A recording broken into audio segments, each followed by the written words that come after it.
আসসালামু আলাইকুম প্রিয় শিক্ষার্থী এবং যে যেখান থেকে দেখছেন সকলকে আমার আন্তরিক অভিনন্দন, ভালোবাসা ও শুভেচ্ছা। প্রিয় শিক্ষার্থীবৃন্দ, আজ আমি তোমাদের পদার্থবিজ্ঞানের গুরুত্বপূর্ণ একটি অধ্যায় বল থেকে কিছু গাণিতিক সমস্যার সমাধান দেখাবো। প্রিয় শিক্ষার্থীবৃন্দ, এর আগে আমি ভরবেগের সংরক্ষণ সূত্রের উপর ভিত্তি করে কিছু গাণিতিক সমস্যার সমাধান আমি দেখিয়েছিলাম। সেই ক্ষেত্রে আমি তোমাদেরকে কয়েকটি সূত্র দিয়েছিলাম। সেই ক্ষেত্রে সংঘর্ষের পরে যদি একটি বস্তুর বেগ দেওয়া থাকে তাহলে অপর বস্তুর বেগ কিভাবে বের করতে হবে আমি দিয়েছিলাম। মিলিতভাবে গেলে কিভাবে বের করতে হবে তাও আমি দিয়েছিলাম। সংঘর্ষের পরে কোনো বস্তুর বেগ দেওয়া না থাকলে কিভাবে একটি বস্তুর বেগ বের করতে হবে তা আমি দিয়েছিলাম। এবং আমি ব্যবহার করেছিলাম তা হলো এমন।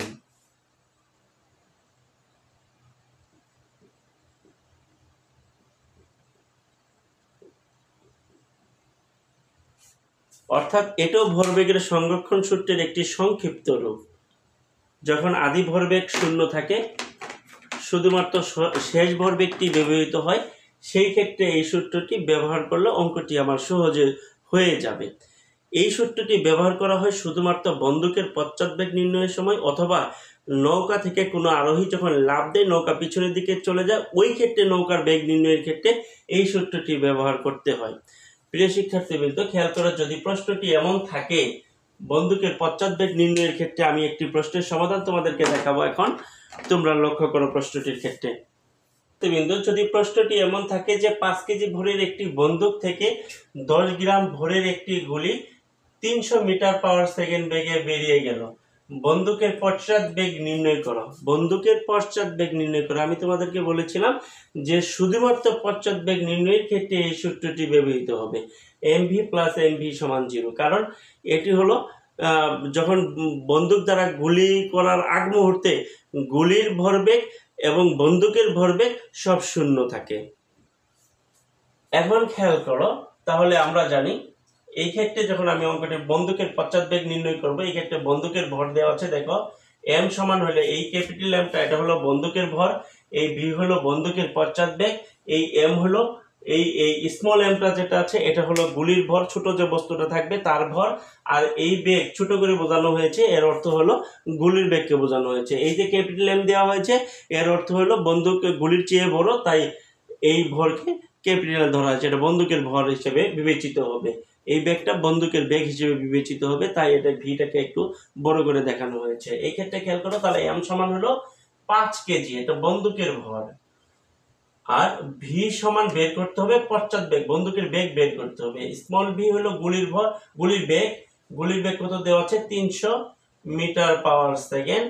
আর গুলির ভর ছিল m সমান 10 গ্রাম। 10 গ্রামকে কেজিতে বানাও 10/1000, এত কেজি। একে কেজিতে বানাইলে আমি কি পাইতেছি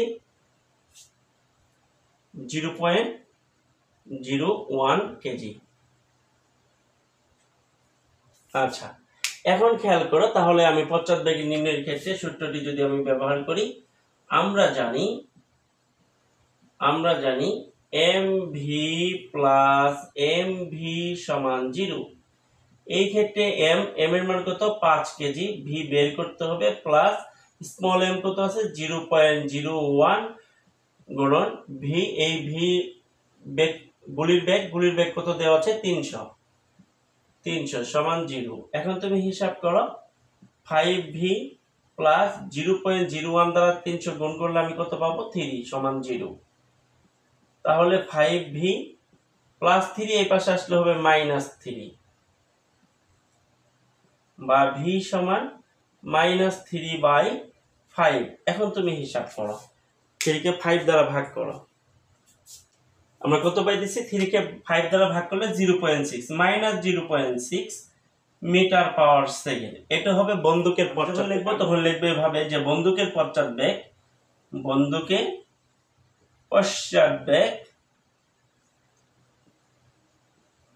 0.6 মিটার পাওয়ার সেকেন্ড। এই ক্ষেত্রে আর মাইনাস উল্লেখ করতে হবে না, কারণ আমি যখন পশ্চাৎ কথা লিখেছি তখনই মাইনাসটি প্রকাশিত হয়েছে।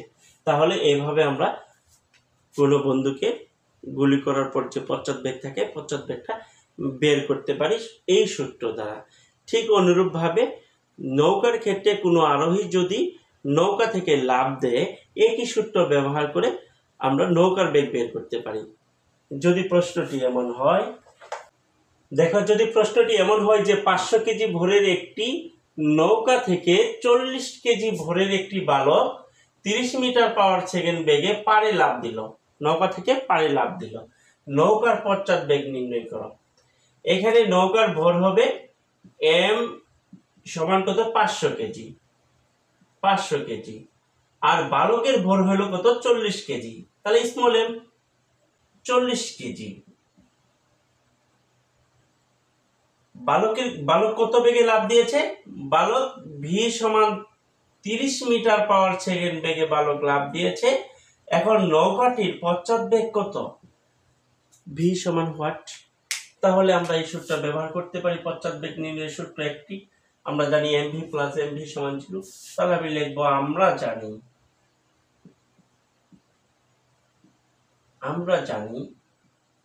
mv plus mv equal to 0। এই m হলো ক্যাপিটাল M, এটা হলো 500, v প্লাস স্মল m মান কত পাইছি 40, v হলো 30 সমান 0। তাহলে আমি কি পাইতেছি 500v প্লাস 3 4 12 2 0 1200 সমান 0। তাহলে 500v সমান প্লাস 1200, এই পাশে আসলে মাইনাস 1200, বা v সমান মাইনাস 1200 বাই 500। আমি যদি নেই এখন ভাগ করে ফেলি আমরা, সুতরাং আমার v সমান কত হবে? 1200 কে 500 দ্বারা ভাগ করি, তাহলে আমরা কত পেয়েছি?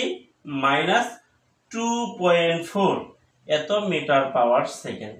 এত বেগে নৌকাটি পিছনের দিকে চলে যাবে। তাহলে আমরা লিখব নৌকার পশ্চাৎ বেগ, নৌকার পশ্চাৎ বেগ 2.4 মিটার পাওয়ার সেকেন্ড। এভাবে আমরা বন্দুকের পশ্চাৎ বেগ, নৌকার পশ্চাৎ বেগ বের করতে পারি। প্রিয় শিক্ষার্থীবৃন্দ, আজকে এই পশ্চাৎ বেগের একটি সূত্র ব্যবহার করে আমি তোমাদেরকে দুটি গাণিতিক সমস্যার সমাধান দেখিয়েছি। এরপরে আমি আবার ভাসমান নৌকার ক্ষেত্রে দুদিকে দুজন বালক যদি বিপরীত দিকে লাফ দেয় তাহলে নৌকা কোন দিকে যাবে আমি তা নির্ণয় করে দেখাবো। এই ক্লাস দেখার আমন্ত্রণ জানিয়ে আজকে এখানেই বিদায় নিচ্ছি। আল্লাহ হাফেজ, ভালো থাকো সবাই।